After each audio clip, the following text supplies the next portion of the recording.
The Audi Quattro, Lancia 037 and the Peugeot 205 T16, some of the most iconic names in rallying. Cars that pushed the limits of what was possible in a way that we haven't seen since. It was called Group B and is still held as the golden era of rallying.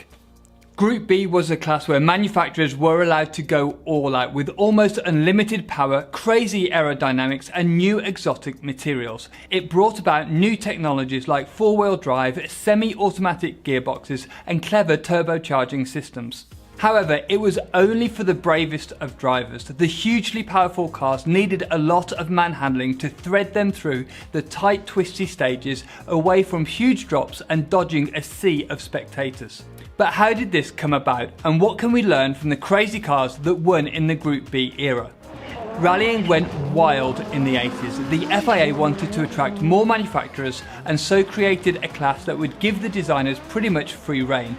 No power limits, no regulations on boost and whatever exotic materials you liked. Rally cars over the years have been largely based on road cars, with rules tightening and loosening on how close the relationship has to be between the stock car and the ones that actually race the stage. For example, in the Group A class, the manufacturers have to produce 5,000 road-going versions of the car before it is allowed to compete. In Group B, to lower the costs and interest manufacturers, they ruled that only 200 cars needed to be produced. Group B also allowed almost endless modifications to be made, meaning the rally cars were nothing like the road cars at all. This approach really worked, attracting many manufacturers to Group B, names like Lancia, Porsche, Peugeot, Audi, Toyota, Ford, as well as so many more. Lancia took the Drivers' Championship in the first year of Group B with the 037. It was the last rear-wheel drive car to win in the WRC. It was incredibly light, using fiberglass and Kevlar for the body, and was powered by a mid-mounted 250 horsepower engine. It has much larger wings than many cars of the time, with a huge rear spoiler to stabilise the car at high speeds.